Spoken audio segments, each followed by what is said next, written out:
La première violence, c'était pas une violence physique, est arrivée 8 mois après. Et à ce moment-là, j'étais en mode... j'étais dans le déni. Je n'arrivais pas à réaliser que ça m'arrive à moi. Et lorsqu'on est justement une femme qui est victime de violences conjugales, c'est quoi le plus difficile? Est-ce que le fait de recevoir un coup ou alors c'est le fait de réfléchir à ça? C'est quoi le plus difficile? Mais imaginons un homme qui manque de confiance en lui.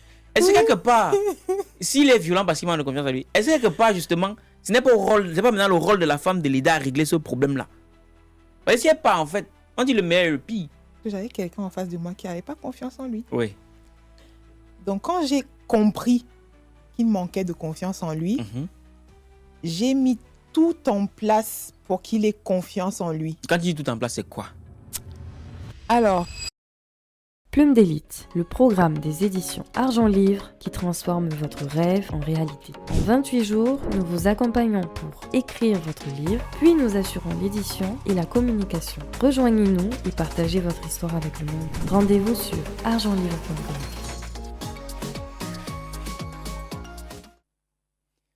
Si tu étais un homme, quelle est la première chose que tu aurais souhaité faire? Un homme? Oui. Je ne me suis jamais posé cette question. Et c'est le moment. Si j'étais un homme, ouh là là, je me serais peut-être j'aurais dragué une fille. Pourquoi? Pour savoir comment ça se passe, ce qu'il y a dans vos têtes, comment est-ce qu'on réfléchit les exactement, mécanismes? puisque je suis dans la peau d'un homme. Donc, c'est la première chose que j'aurais essayé de faire. Essayer de draguer une fille? Oui. Ok. Et il t'est arrivé de draguer un homme? Non. Pourquoi? Parce que je ne conçois pas ça. Ok, bon. C'est ta manière de voir les choses. Voilà. Et, est-ce que tu as été victime de violences conjugales?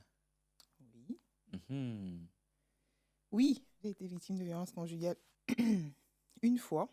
Et je crois que c'était la dernière. La première et la dernière. En tout cas, tout à l'heure, tu vas nous expliquer comment est-ce que tout cela s'est passé. Et au-delà de ça, aujourd'hui, tu es auteur? Oui. Auteur du livre Les violences conjugales. Preuve d'amour. Preuve d'amour? Oui. Pour toi, la violence conjugale, c'est une preuve d'amour? C'est ce qu'on dit souvent. Je mets ça entre griffes. Je ne sais pas si j'explique ça là tout de suite. Allons-y. Alors, preuve d'amour, pourquoi? Et plein de gens m'ont demandé, quand ils ont vu le titre, pourquoi j'ai choisi, parce que c'est complètement contradictoire. Mais plein de victimes assimilent ce qu'elles subissent à de l'amour. Donc, je prends un exemple bête. S'il m'a tapé, c'est parce qu'il m'aime. S'il est jaloux excessif qui amène à la violence, c'est parce qu'il m'aime. Donc, c'est une preuve d'amour qu'il me tape. C'est juste en pensant à ce genre de réflexion que j'ai décidé de rajouter ça au titre du livre. D'accord, ok, si tu me permets. Bonjour ma personne personnelle, j'espère que tu vas bien, qu'il t'arrivera des choses bien. Tu auras pu le remarquer, nouveau décor, nouvel épisode, mais surtout, nouvel invité. Et l'invité qu'on reçoit ici aujourd'hui sur le podcast de Argent Livre, le podcast qui donne la parole aux auteurs qui écrivent pour impacter, ce n'est nul autre que Raïssa Djoumou, auteur du livre Les violences conjugales. Les violences conjugales. Bref, on reviendra là-dessus tout à l'heure. Mais avant d'aller plus loin, j'aimerais rappeler que Raïssa a suivi le programme Plume d'élite. On l'a un peu secoué au travers duquel elle a pu enfin sortir ce livre qu'elle attendait depuis des années. Donc si jamais, comme Raïssa, tu souhaites écrire un livre qui va impacter, transformer les vies des gens aujourd'hui et demain, on te met le lien dans le premier commentaire de cette vidéo. Je tiens à rappeler que cette émission est enregistrée chez Ultimate Pod, studio d'enregistrement de podcast à Cachan en région parisienne. Donc, c'est un espace qu'on a réservé pour tous ceux-là qui souhaitent avoir un décor de qualité pour leurs invités. Et pour tous ceux qui sont du côté du Burkina Faso, le 5 et le 6 juillet, on arrive pour la 4e édition du week-end de l'écrivain. Cette fois-ci, on va mettre les petits plats dans les grands. Bref, on te met tout dans le premier commentaire de la vidéo. Et pour ceux qui sont du côté du Cameroun, on se retrouve au Palais des Congrès le 30 août pour un week-end de l'écrivain hors norme. On attend plus de 1500 personnes. Du jamais vu sera vu. Maintenant que tout ceci est dit, je vais dire merci à Charles qui est à la régie. Et on peut tout de suite souhaiter la bienvenue à notre invité du jour. Bonjour Aïssa. Bonjour Valère. Alors, là tu es sur le siège des accusés. J'ai fait quoi? On m'accuse de quoi? Tu sauras tout à l'heure, Moi, tout de suite, j'ai envie de te poser une question. Qui es-tu? suis Raïssa Ndjoumou. Je suis l'aînée d'une fratrie de 3, avec 2 filles et un garçon qui est le Benjamin. Et je suis professionnellement conseillère en gestion de patrimoine. Donc, tous nos problèmes d'argent, là, elle va nous dire comment on résout ça. Conseillère en images et depuis peu auteur. Et ça me permet justement de rebondir là-dessus. Qu'est-ce qui t'a motivé à écrire un livre sur les violences conjugales? Alors, j'ai écrit ce livre-là parce que je suis passée par là.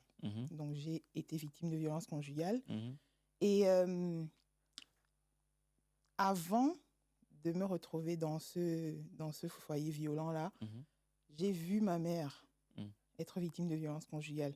Mais à ce moment-là, je n'avais jamais pensé à écrire un livre. Donc, c'est après être passée par là que je me suis dit, OK, ça doit s'arrêter à moi, à mon échelle familiale. Et peut-être que si j'ai vu mes tantes, l'entourage, quand j'étais un peu plus jeune, les tatas, les tantes, être victime de violences conjugales. Mais ça me faisait de la peine, ça avait un impact dans mon psychique, mais je n'en avais pas mesuré l'ampleur et la gravité. Donc, c'est quand je suis passée moi-même par là que je me suis dit, peut-être qu'il faut faire quelque chose, faire quelque chose. Directement, je n'ai pas pensé à un livre. Mettre quelque chose en place qui sera pérenne pour aider les personnes qui sont victimes de violences conjugales et même prévenir celles qui ne sont pas encore au danger. Et voilà. Avec des red flags. Bref, on reviendra là-dessus tout à l'heure. Moi, ce que j'ai le plus apprécié en lisant ton livre, c'est que ce n'était pas un livre de pleurs. Non, de pleurs. Ce n'était pas un livre de pleurs parce que souvent, excusez-moi, mais j'ai remarqué, souvent lorsque les femmes écrivent sur des sujets aussi sensibles, c'est un exutoire. Oh, il m'a fait ci, il m'a fait ça, j'ai galéré, c'est monté, c'est tendu. En soi, on le lit, ok, on a de la peine, mais en soi, on ne ressort pas grandi. On n'apprend pas des choses. Alors que dans ton livre, ce que j'ai apprécié, c'est que, ok, il y avait le volet un peu, j'ai envie de dire un peu triste de l'histoire, le parcours par moments aussi, des moments un peu heureux.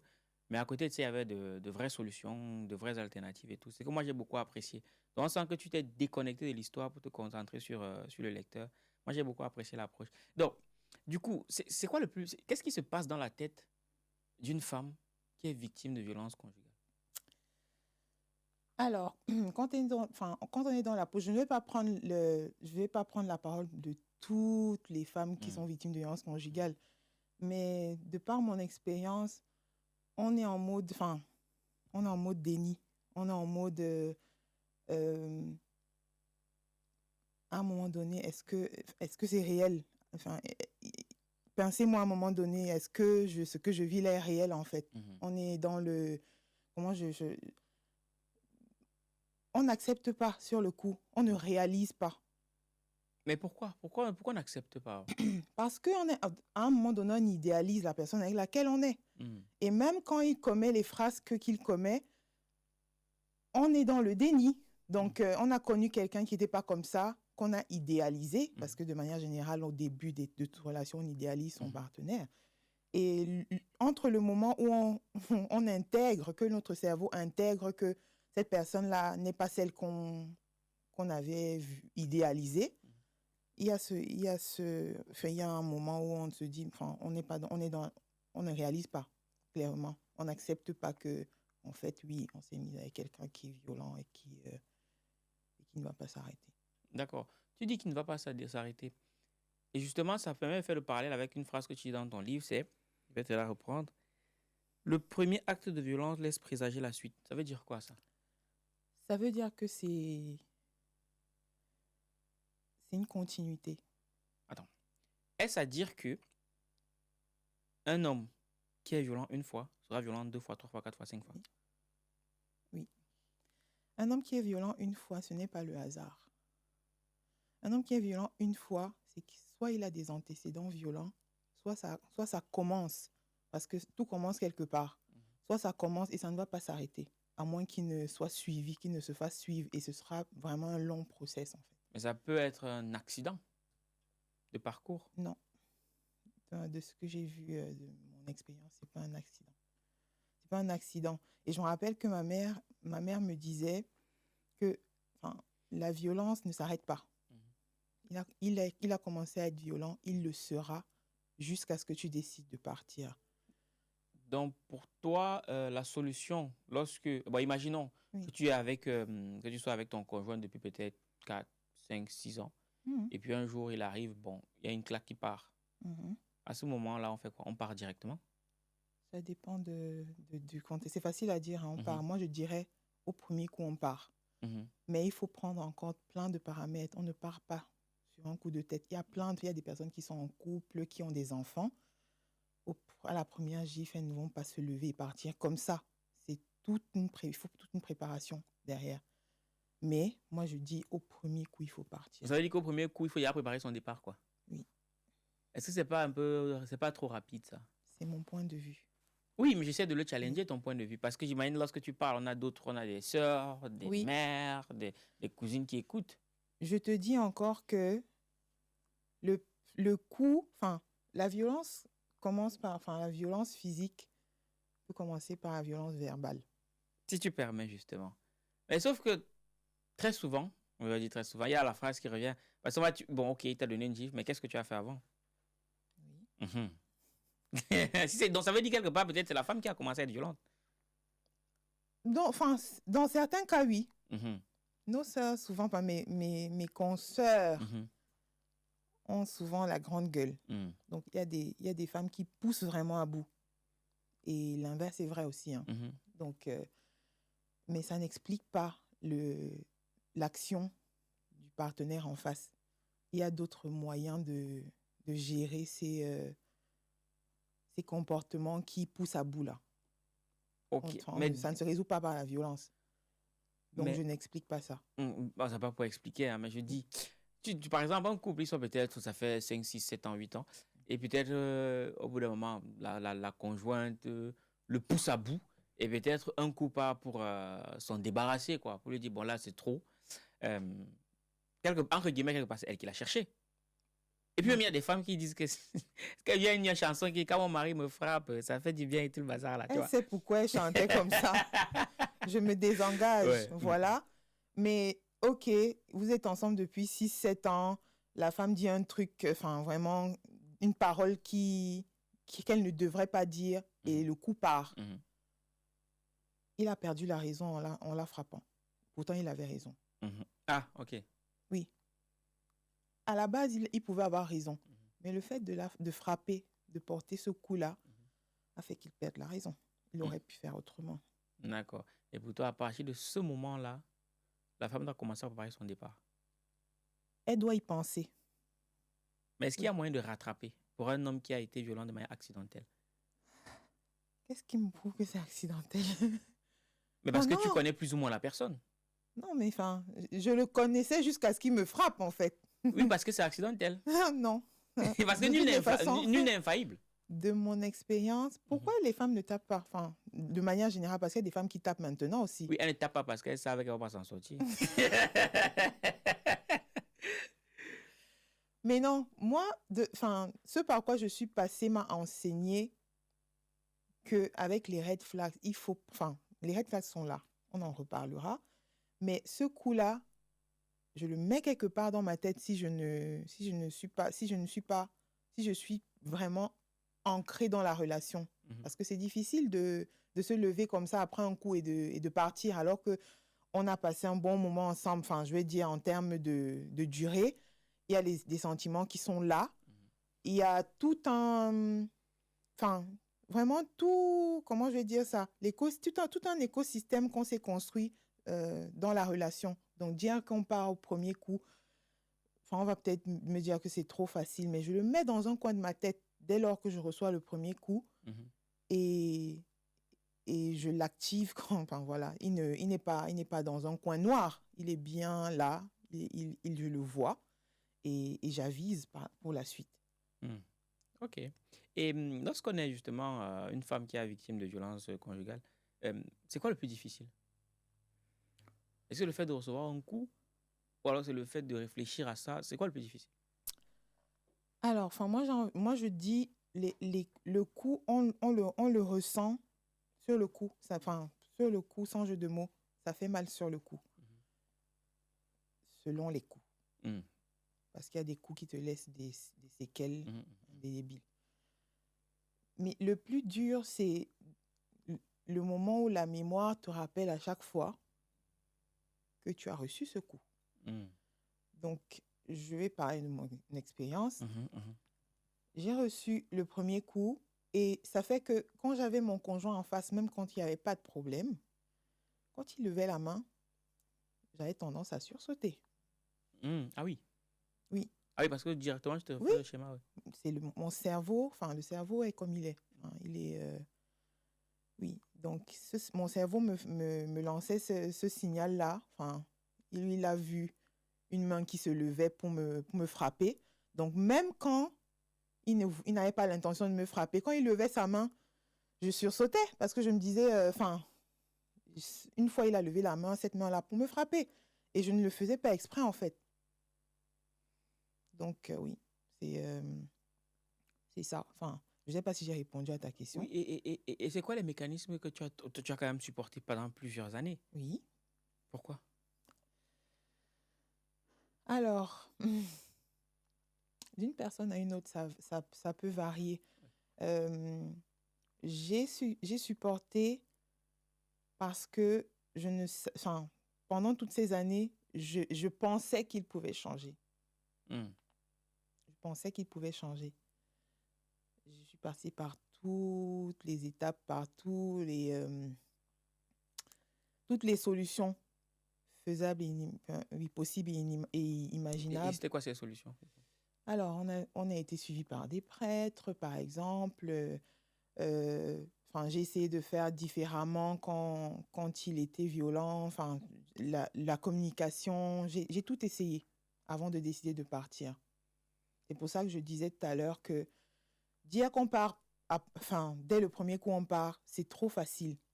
Si on tient à la relation et qu'on pense qu'on peut rattraper, entre guillemets, on fait des efforts pour pouvoir sauver les meubles. Et à un moment donné, il faut savoir jusqu'où, à quel moment ça arrête nos efforts-là, la limite. Et oui, donc j'ai accepté de me faire suivre par un prêtre à un moment donné. Je n'aurais jamais imaginé avoir à faire ça. Et c'était pour lui, pour qu'il puisse comprendre que ce qu'il faisait n'était pas bien, qu'il y avait d'autres façons de se fâcher, d'autres façons de se comporter quand on est fâché. Et même la communication, il m'arrivait à des moments de revenir sur les moments violents quand on était en bon terme. Ah oui, il y avait cette reviviscence-là, quoi. Oui, pour essayer de comprendre pourquoi, qu'est-ce qui l'anime quand il agit comme ça. Et ça se passait bien, hein. Il ne le prenait pas mal, il était coopératif, mais sauf que ça ne changeait pas grand-chose après. Parce que même une semaine après nos échanges, il recommençait, par exemple. Ah oui, en effet. Et tu sais, souvent, tu en parles justement dans ton livre, souvent, dans ton livre, quand ce genre de scène se produit, des fois, les proches demandent qu'est-ce que tu as d'abord fait. Oui. Et toi, tu estimes que c'est une phrase qui n'a pas sa place. Oui, parce qu'on m'a posé cette question. Qu'est-ce que tu as d'abord fait? Alors, le qu'est-ce que tu as d'abord fait, là, j'ai l'impression que c'est propre à nous les Africains. Les Bassons se connaissent bien. Ça me rappelle un peu nos grands-mères, nos mamans qui nous envoient en mariage. Et quand on leur dit que notre mari est violent, qu'on rentre à la maison, elles nous disent non, il faut retourner dans ton foyer. Il faut supporter, c'est le mariage. Il y a même une chanson. Oui. Oui, il faut supporter, c'est le mariage. Et ça fait que on grandit avec ça et on normalise les violences, malheureusement. Mais le qu'est-ce que tu as d'abord fait là, on me brandit cette question-là aujourd'hui. Je dis même si j'ai fait quelque chose qu'il ne fallait pas faire, ça ne lui donne pas le droit de me taper de lever la main sur moi. Bon. Dans les choses qu'il ne fallait pas faire. Oui. Comme on parlait tout à l'heure, on disait souvent chez nous, on dit que les femmes ont la bouche. Tu vois. Et même dans ton livre, tu le dis à demi-mot que... bon, un coup, bon, je ne sais pas pour négliger la chose, pour minimiser. Un coup, ok, c'est un coup. Et maintenant, il y a des paroles que quand tu les sors, tu ne peux plus les rattraper. Ah, ok. Donc maintenant, quand une femme te pousse à bout, genre, il y a souvent des femmes même que elle parle tellement dans tes oreilles, tu la fuis. Elle te suit dans la chambre. Je fais comment? Tu fuis jusqu'au bout. Mais je fuis justement, mais elle te suit. Tu fuis. Enfin, je me rappelle, j'ai une connaissance qui avait un compagnon. Elle a le sang chaud. Et son compagnon était très calme. Donc, elle allait à la front, vraiment, elle allait chercher. Et je me rappelle, une fois, j'étais chez eux et elle a suivi le mec. Ils ont eu un désaccord dans le salon. Son mari est sorti. Elle l'a suivi. Donc, elle l'a suivi. Enfin, il est sorti. Il s'est retrouvé dans la rue. Elle l'a poursuivi dans la rue. Et il était en mode lâche-moi parce qu'elle le tenait. Lâche-moi. Elle était en mode je ne lâche pas.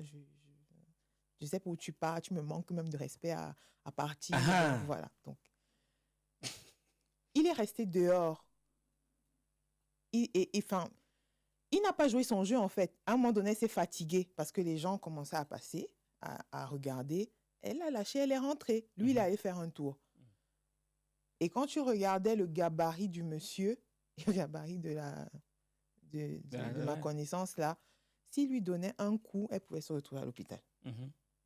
Donc, c'est quelqu'un qui a une maîtrise de soi terrible, ce monsieur-là.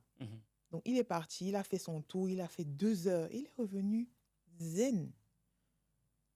Mais à une femme comme celle-là, toi, tu lui dis quoi? Moi, j'ai dit je lui ai dit parce qu'il nous a laissés. Je ne suis pas rentrée. On s'est retrouvés toutes les deux.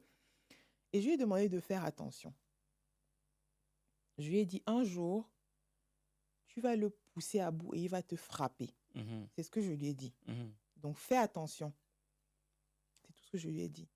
Et si lui, il la frappe, tu lui donnes tort? Oui. Il perd la raison.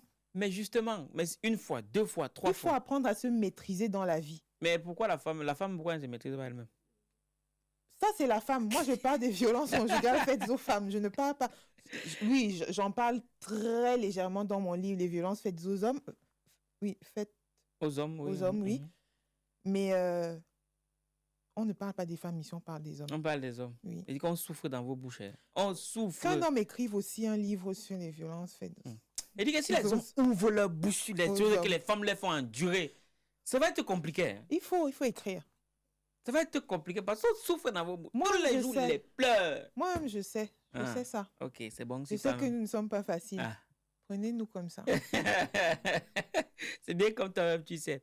Et justement, dans le livre, tu abordes aussi la notion des raisons qui peuvent pousser un homme à être violent. Tu peux nous en énumérer quelques-unes? Les raisons qui peuvent pousser un homme à être violent. En tout cas, ce qui a attiré mon attention, c'était le fait que tu dises qu'il y a des hommes qui peuvent manquer de confiance en eux. Oui. Ça peut les pousser à être violents. Exactement. Donc, il y a le charlatanisme. Oui, ça peut être une raison qui pousse un homme, pas une raison, une cause. Des violences d'un homme. Et là, tu m'obliges à mettre ma casquette de médecin. Mais imaginons un homme qui manque de confiance en lui. Est-ce que quelque part, s'il est violent parce qu'il manque de confiance en lui, est-ce que quelque part, justement, ce n'est pas maintenant le rôle de la femme de l'aider à régler ce problème-là?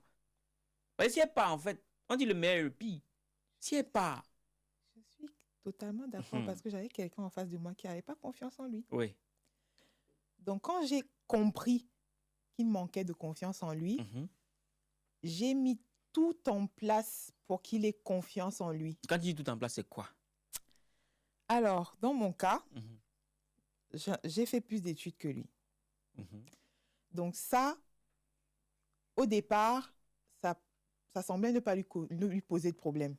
Mais au fil de l'eau, tu te rends quand même compte que il pointe ça, il essaye d'introduire ça dans des conversations, indirectement. Tu lis entre les lignes, tu comprends que ça le dérange. Sur le long terme, ça va beaucoup déranger. À cette époque-là, je gagnais plus en termes de salaire, plus que lui. Ça aussi, ça allait être un problème sur le long terme parce que indirectement, il me le pointait. Peut-être parce que tu le rabaissais aussi? Pas du tout. Je ne le rabaissais pas. Après, comment j'ai fait? Dans ma manière de communiquer, c'est pour ça que j'ai parlé de communication tout à l'heure, je lui montrais que no matter what, je suis là. Parce qu'il était en mode, oui, sur le long terme, tu peux me quitter parce qu'on est appelé à évoluer. Donc, ce sera mieux que maintenant et tu vas me quitter pour quelqu'un d'autre qui sera mieux que moi en termes de finances et en termes de background scolaire, tu vois. Et je me suis attelée comme je pouvais à lui montrer que je suis là pour la vie. C'est la raison pour laquelle j'ai accepté, toujours pour qu'il ait confiance en lui, pour qu'il comprenne que je suis là et que je ne sais pas temporaire, c'est pour la vie. J'ai accepté qu'il aille me marier traditionnellement. Mais ça n'a rien changé, en fait. J'ai fait ce que je pouvais et je ne pouvais pas faire jusqu'à y laisser ma peau, en fait, non.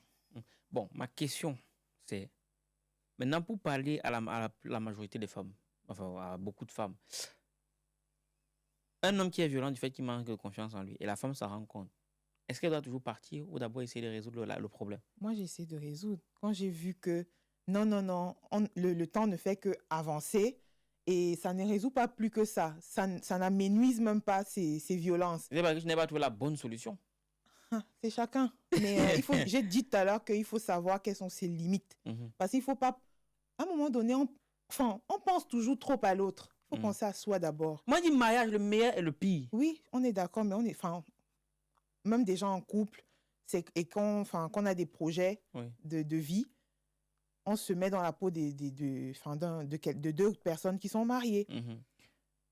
Mais il ne faut pas vouloir tellement penser à l'autre qu'on s'oublie. Je suis désolée. Il faut savoir quelles sont ses limites. Ok, je pense à toi, mais ça a une limite. Quand on atteint cette limite-là, je suis en danger et je me préfère. Voilà. Ok, d'accord. Bon, et pour les femmes alors, qu'est-ce qu'elles peuvent faire de manière générale? Une femme qui se rend compte que son homme manque de confiance en lui et ça le rend violent, qu'est-ce qu'elle peut faire? Qu'est-ce qu'elle peut mettre en place?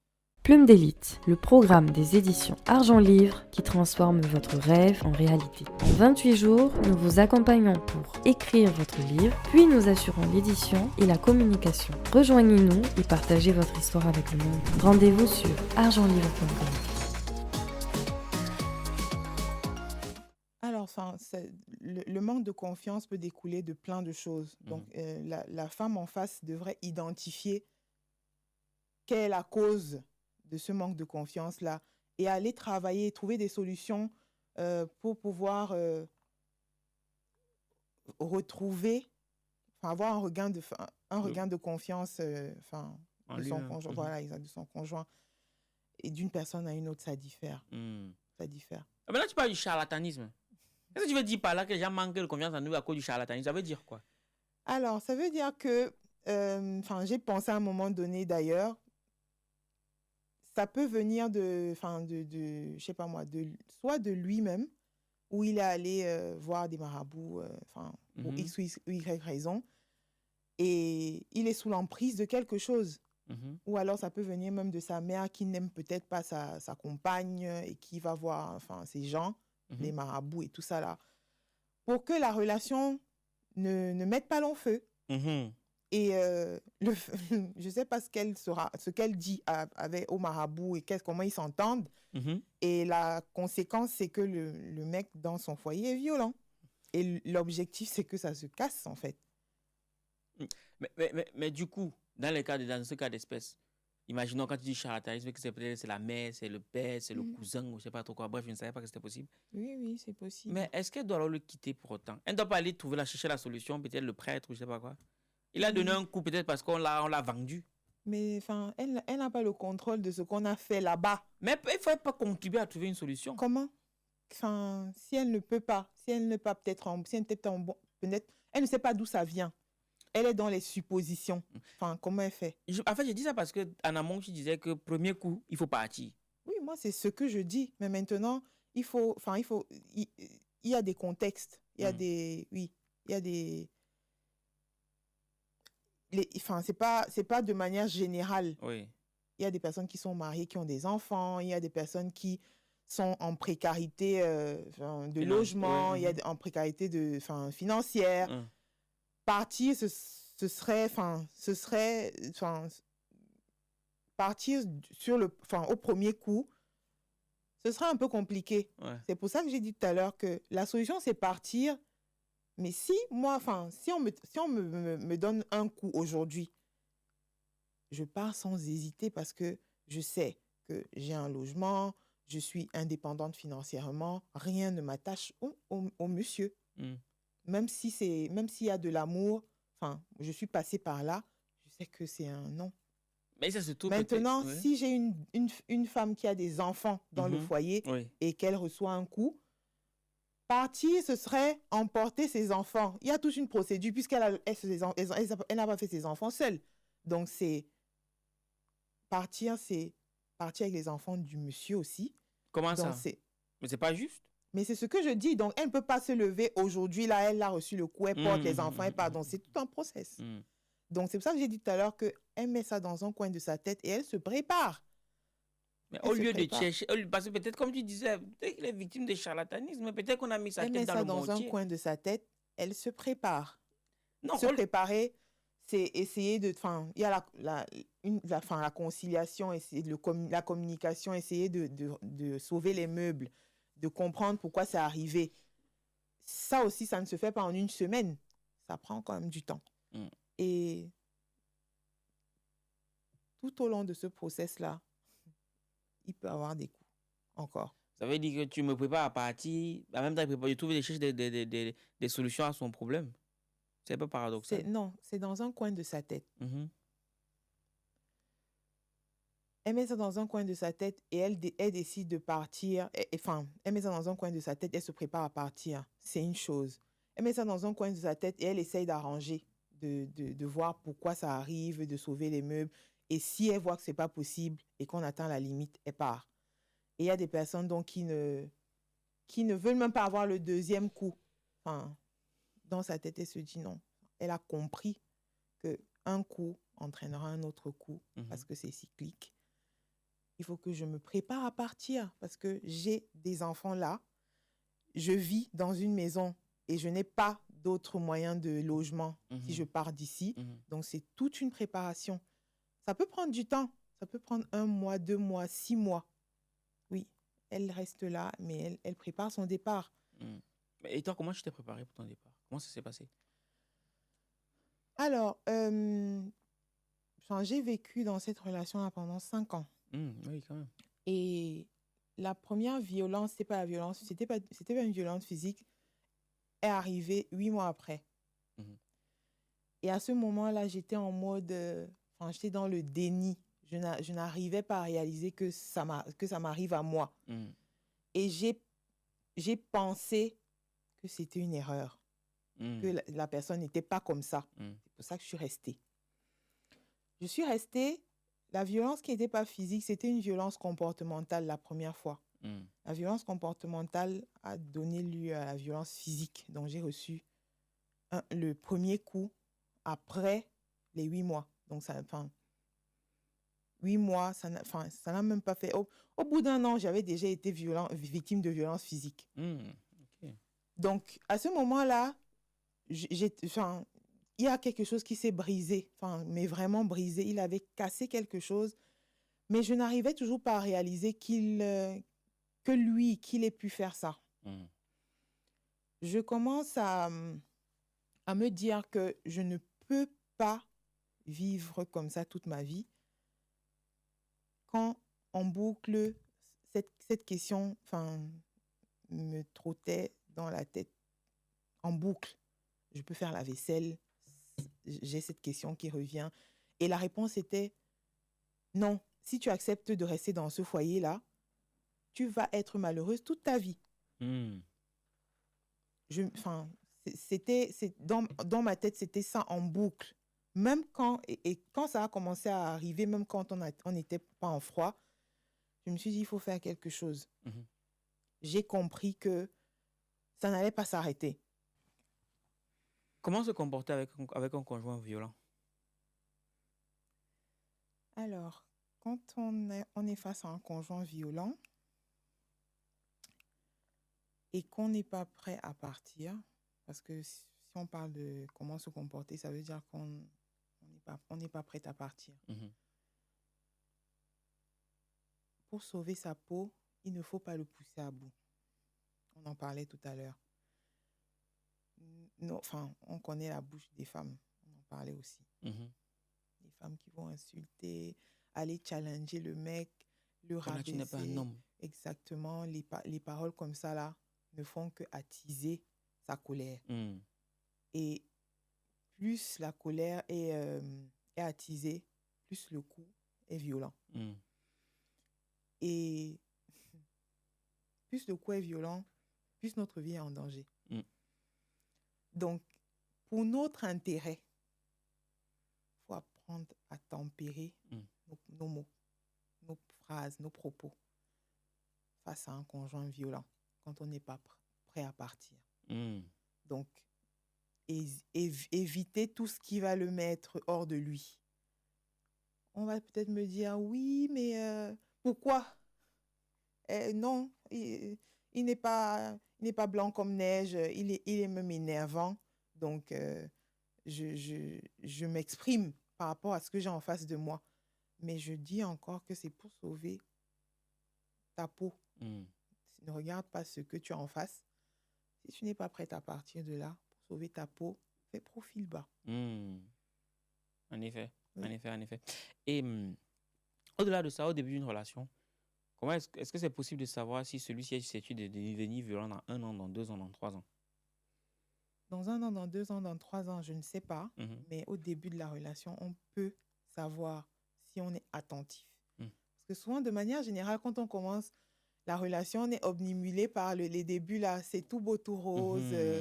C'est le miel. C'est le miel. L'amour, c'est le miel. L'amour, c'est le miel au début.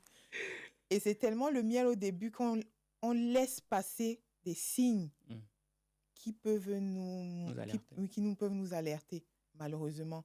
Donc, pendant le moment où on consomme le miel, là, on doit garder l'esprit en éveil. Notre œil doit être bien ouvert pour détecter ou déceler certains des comportements qui peuvent amener à la violence plus tard.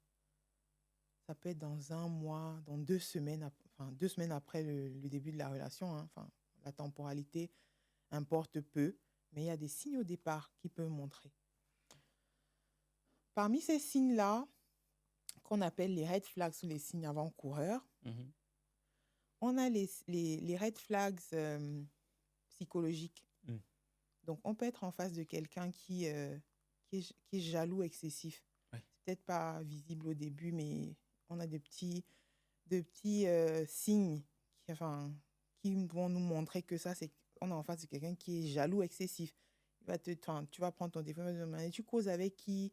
Ton téléphone va vibrer à 20h et que tu es avec lui, il va te demander, mais c'est qui?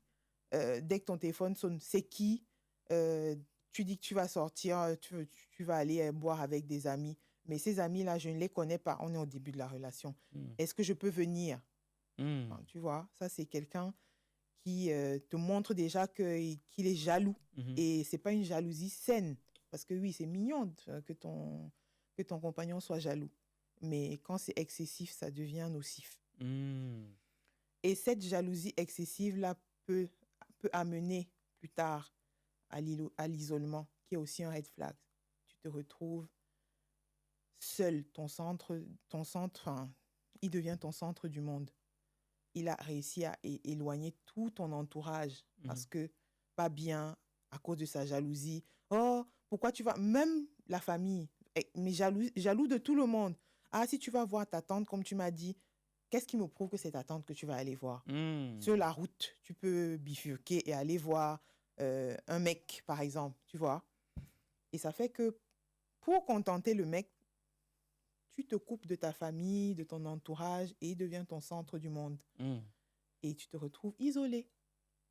Ça, c'est des signes où il va être très... Enfin, alors ça, ce sont les red flags psychologiques. On a des red flags comportementaux. Et dans ces red flags-là, je range le compagnon qui va vouloir avoir accès à toutes tes données, qui va vérifier ton téléphone, qui va te demander ton mot de passe de ta boîte mail. Mais le problème, à quel niveau, si la partie demande ton mot de passe de ta boîte mail? Non, mais enfin, non, c'est personnel. Après, Oui, c'est personnel. C'est personnel. Ça veut dire quoi, c'est personnel? Ça veut dire que tu as des choses à cacher? Tu penses ce que tu veux, mais c'est personnel. Non, attends.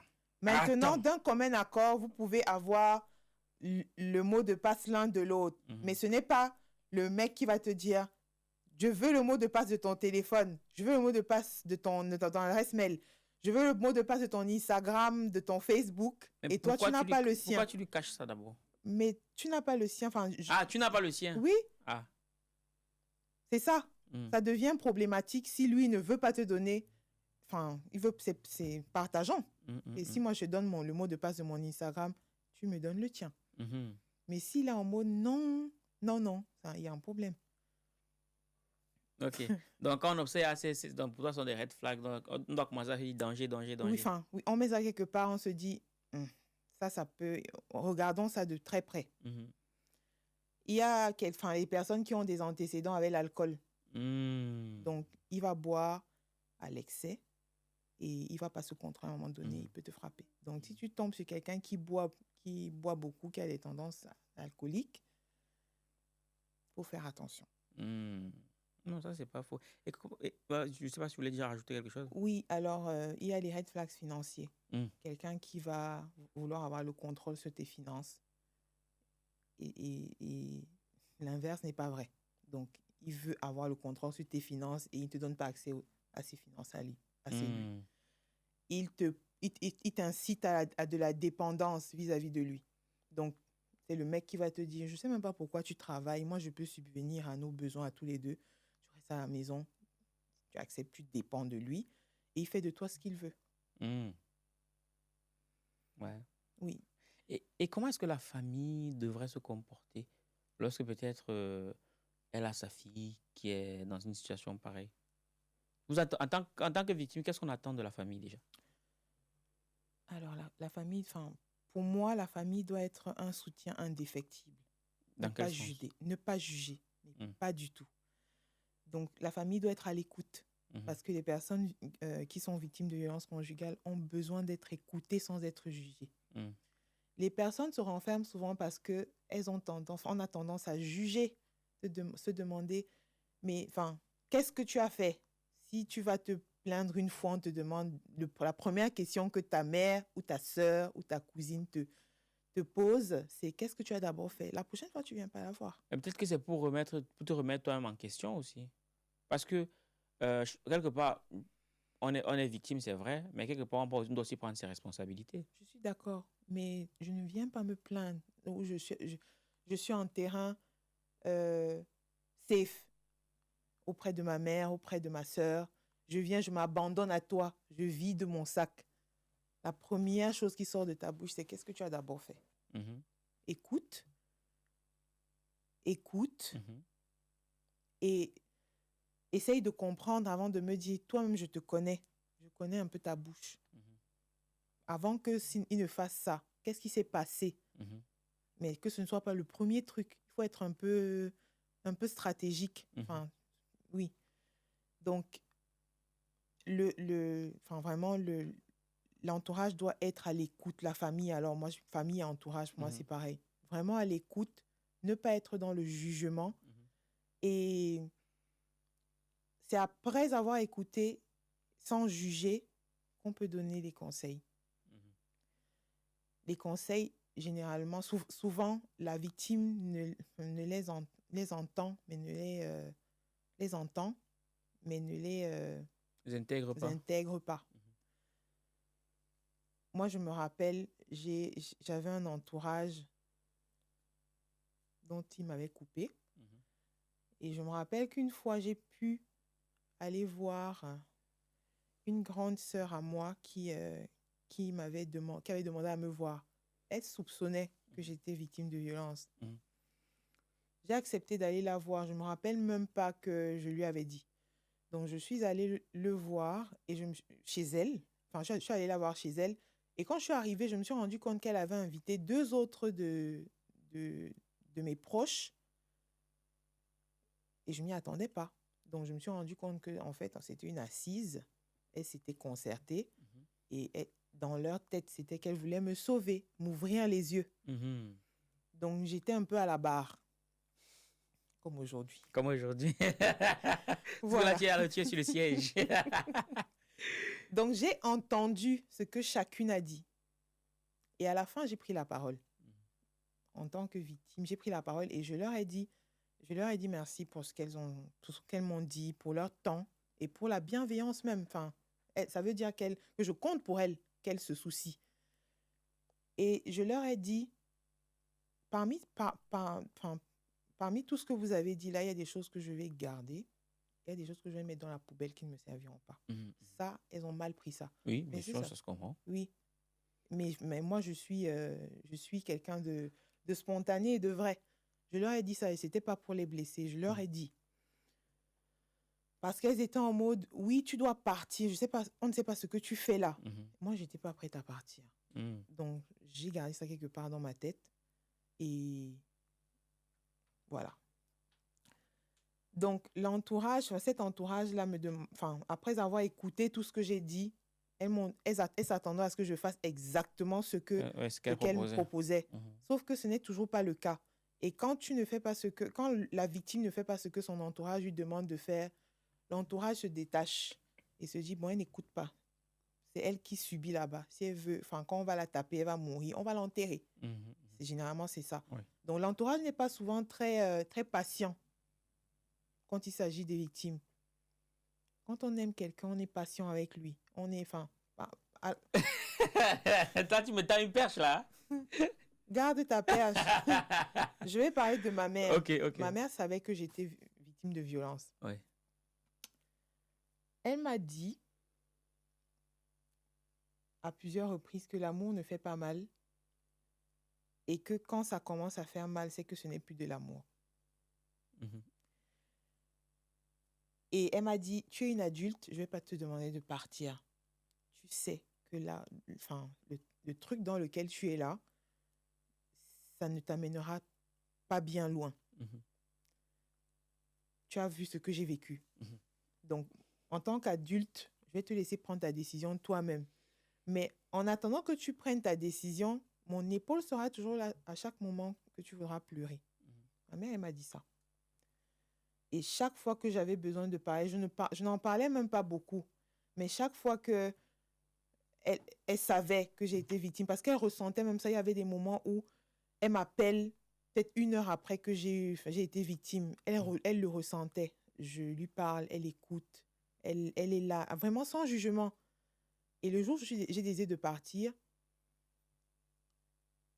on s'était parlé la veille.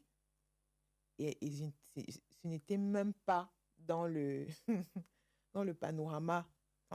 C'était même pas prévu. Je ne savais même pas que le lendemain, j'allais partir. Donc, j'ai eu le déclic le lendemain matin, là. Donc, je l'appelle pour lui dire que, bon, moi, je suis en train de partir de là. Elle m'a demandé, mais qu'est-ce qui s'est passé? On s'est parlé hier.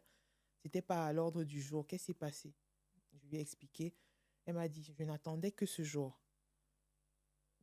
Sache que, comme tu pars là, ce n'est pas pour revenir. Si tu reviens, ça veut dire que tu ne me veux plus vivante. Et c'était suffisant pour que je ne retourne pas là-bas. Je ne comptais pas y retourner, mais c'était un truc supplémentaire qui m'a permis de rester sur mes positions, en fait. Donc, voilà. Mais justement, quand tu pars, tu dis que très souvent la victime, lorsqu'elle s'en va, après elle culpabilise. Culpabiliser par rapport à quoi? Alors, c'est pas toutes les victimes. Hein. Ouais. Elle peut culpabiliser. Alors, moi, j'ai culpabilisé quand je suis partie d'avoir accepté Des violences subir pendant ça. autant de temps. Oui. Il y a des personnes qui sont tellement sous l'emprise qui vont culpabiliser de laisser le mec seul, Ah, de l'abandonner. à ce point. Oui. Et ça fait qu'elles retournent. Donc, elles ont écouté l'entourage qui leur a demandé de partir.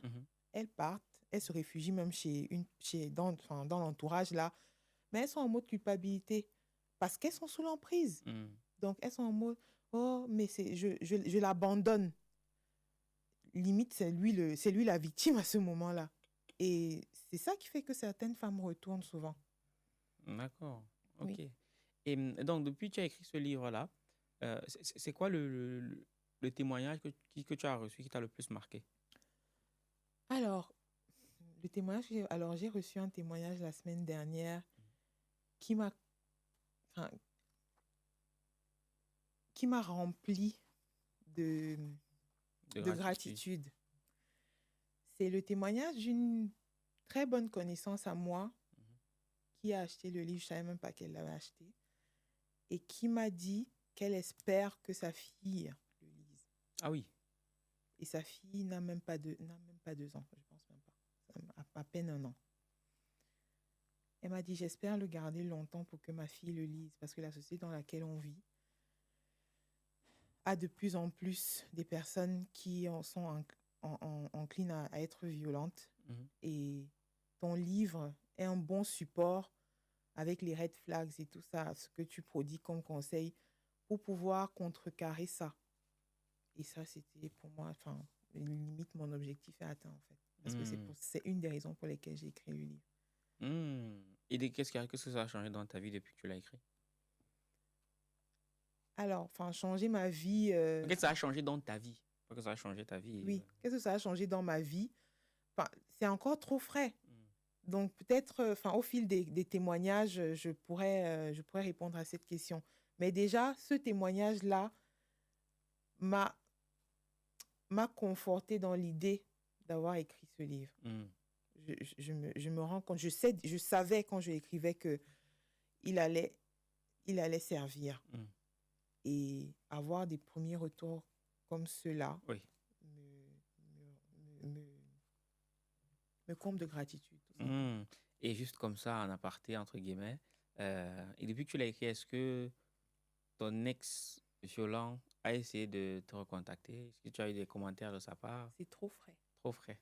C'est trop frais. Mais je suis sûre que ça va lui parvenir, c'est sûr. Mais c'est trop frais.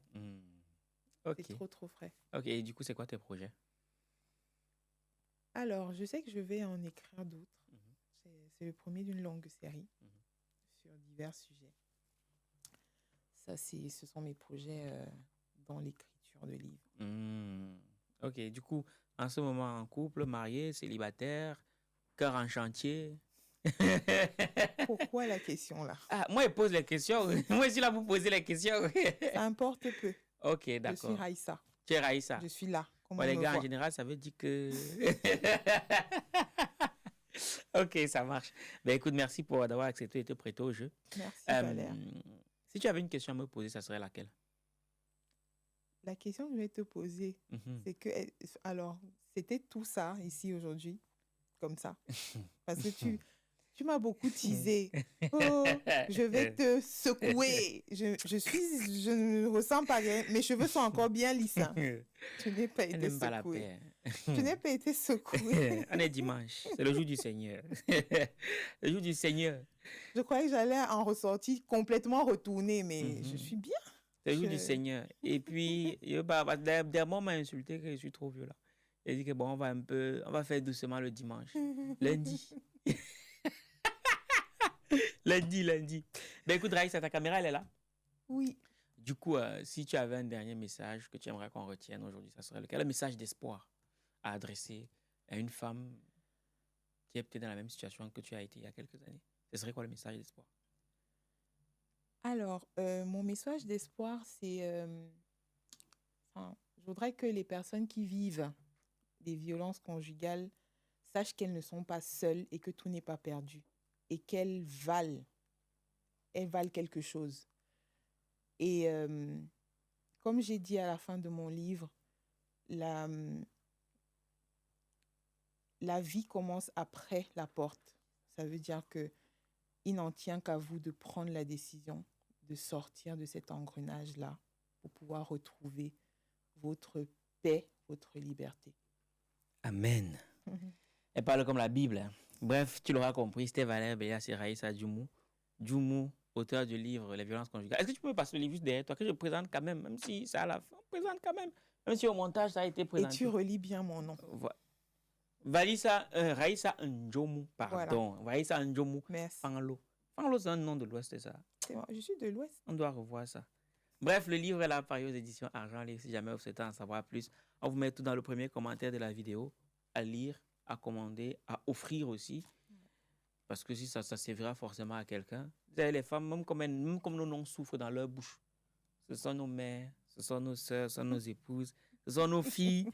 Même si nos noms souffrent dans leur bouche, on va faire comment? Bref, le livre est disponible dans le premier commentaire de cette vidéo. Et on se donne rendez-vous au prochain épisode. Minakano. Va changeant de vie, c'est l'unité de mesure de la réussite. Coucher ton histoire sous forme de livre, édition à l'appel, place à Argent Livre. Et ceux qui écrivent et ceux qui lisent, ceux qui écrivent pour changer de vie.